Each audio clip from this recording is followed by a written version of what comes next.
भूमध्य सागर की लहरों में जैसे ही भारतीय नौसेना के युद्धपोतों की गड़गड़ाहट सुनाई दी, पूरे भूमंडल की सियासत हिल उठी। जिस तुर्की ने कभी सोचा भी नहीं था कि वह भारत जैसे विशाल सामरिक महाशक्ति को खुला चैलेंज देगा और बच भी जाएगा, आज वही तुर्की अपने ही हाथों खोदी गई खाई में गिर चुका है। यह सिर्फ समुद्र में खड़ा एक युद्धपोत नहीं था, यह 140 करोड़ भारतीयों का सम्मान था। यह उस भारत का अभिमान था जिसने सदियों तक अन्याय सहा, लेकिन आज जब उसकी सीमाओं को छेड़ा गया तो उसने जवाब भी उसी भाषा में दिया जिसमें दुनिया समझती है: गोली, गोला और घमासान। तुर्की को शायद लगा था कि भूमध्य सागर में बैठे कुछ जहाजों से भारत को डराया जा सकता है। उसे लगा होगा कि भारत अभी भी वही दोहरी नीति अपनाएगा, बयान देगा, चिंता जताएगा, अंतर्राष्ट्रीय मंचों पर शिकायत करेगा। लेकिन यह 2025 का भारत है। यह वह भारत है जिसने गैलवान की रात में चीन को मुंह तोड़ जवाब दिया। यह वह भारत है जिसने हिंद महासागर में पाकिस्तानी पनडुब्बी को पानी में ही जकड़ लिया। यह वह भारत है जिसने अरब सागर में सोमालिया के समुद्री डाकुओं के छक्के छुड़ा दिए। जो देश हिंद महासागर से अटलांटिक तक अपने युद्धपोत भेजने की क्षमता रखता है, उसे कोई भूमध्य सागर की गली में रोक लेगा? बिल्कुल नहीं।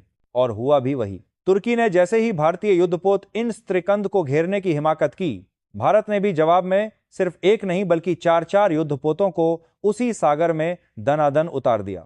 यह सिर्फ जल युद्ध नहीं था, यह सामरिक शक्ति की उद्घोषणा थी कि अगर भारत शांत है तो वह सभ्यता के कारण है, पर अगर उसे छेड़ा गया तो वह प्रहार करने में 1 सेकंड भी नहीं लगाता।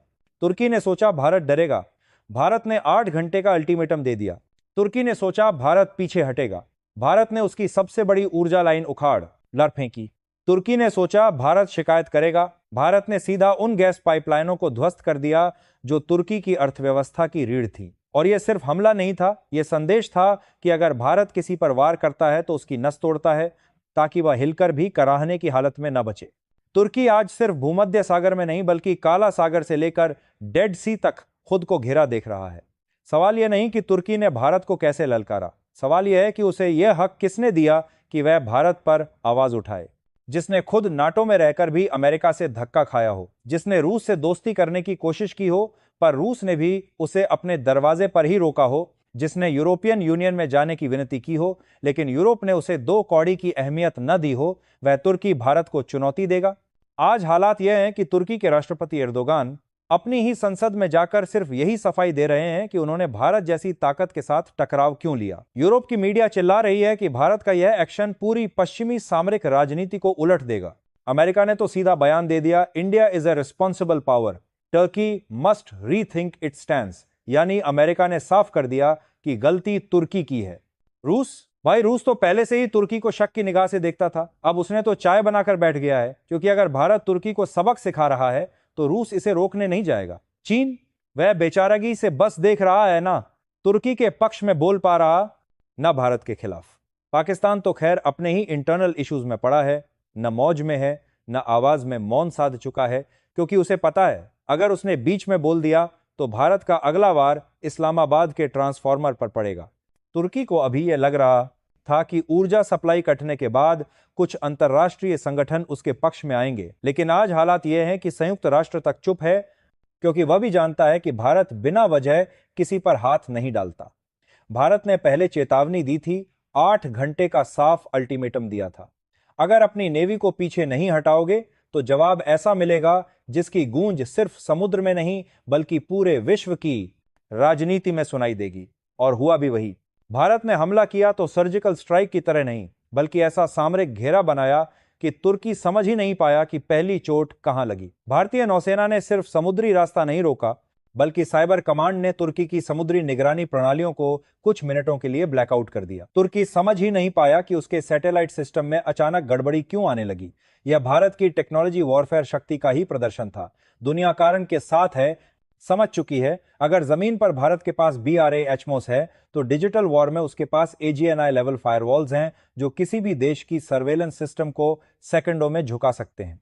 और यह शक्ति भारत ने खरीदी नहीं है, यह शक्ति बनाई है।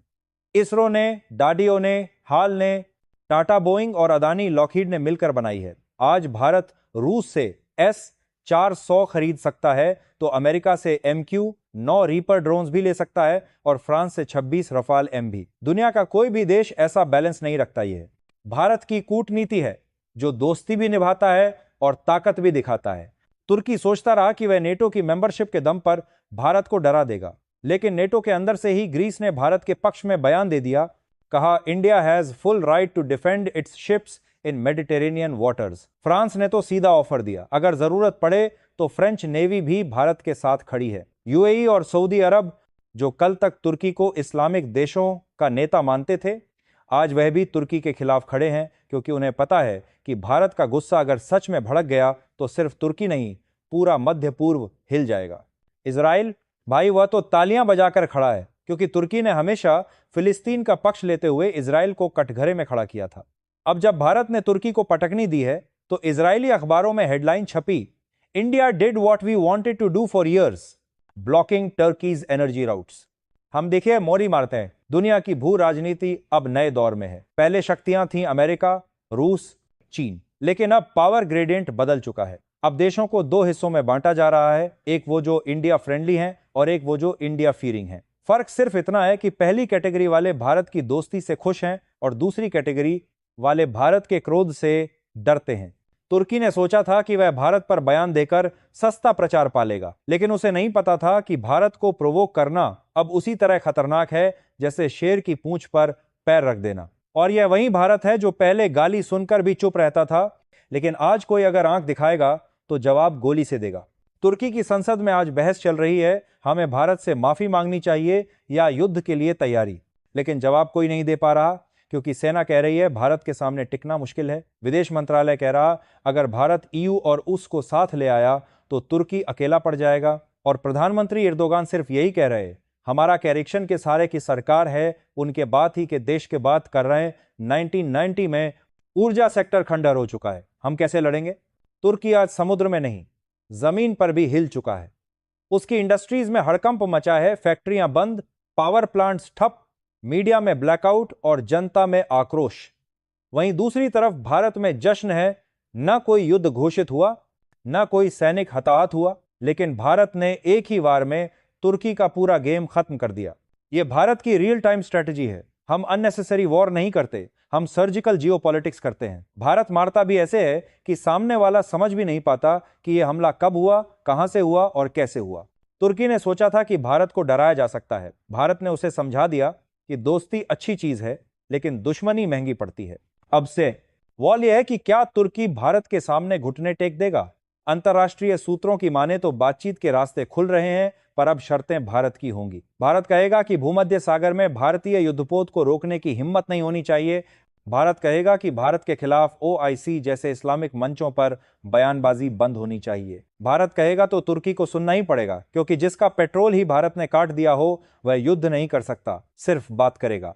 और भारत की यही डिप्लोमेसी पावर है, हम जहां खड़े होते हैं लाइन वहीं से शुरू होती है।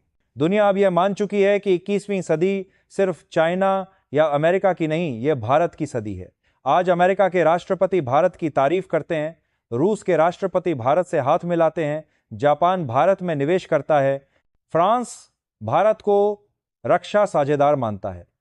अफ्रीका से लेकर लैटिन अमेरिका तक सब कहते हैं कि अगर किसी देश के साथ खड़ा होना है तो वह भारत है, क्योंकि भारत किसी पर हमला नहीं करता जब तक मजबूर ना हो, लेकिन अगर हमला करता है तो दुश्मन उठने लायक नहीं छोड़ता। और आज भारत सिर्फ सेना से नहीं बल्कि सॉफ्ट पावर से भी दुश्मनों को जवाब दे रहा है। कोई हमें बॉलीवुड से जानता है, कोई इसरो से, कोई योग से, कोई आयुर्वेदा से। और जब इतनी विविध शक्तियां एकजुट होती हैं तो एक नया शब्द जन्म लेता है, भारत सुपर पावर। और दोस्तों, यह सब सिर्फ सरकार या सेना की वजह से नहीं, यह ताकत हमें आपसे मिलती है 140 करोड़ भारतीयों से। जब आप कहते हो जय हिंद, जब आप कहते हो भारत माता की जय, जब आप सेना के जवान को सैल्यूट करते हो, तब वो भाव दुनिया के किसी मिसाइल्स या फाइटर जेट से ज्यादा ताकतवर होता है। इसीलिए अगर आप इस वक्त देश के किसी भी कोने से यह वीडियो देख रहे हैं तो कमेंट में सिर्फ एक बात लिखना, भारत अगर शांत है तो दया है, लेकिन अगर भड़क गया तो प्रलय है। और हां, अगर आप उस भारत के साथ खड़े हैं जिसने बिना गोली चलाए तुर्की को झुकाया, तो इस वीडियो को लाइक करो, चैनल को सब्सक्राइब करो और घंटी तो ऐसे बजाओ जैसे युद्ध जीतकर विजय पताका गाड़ दी हो। अब कमरे में बैठकर मत देखो छाती, ठोक कर लिखो जय हिंद, जय भारत।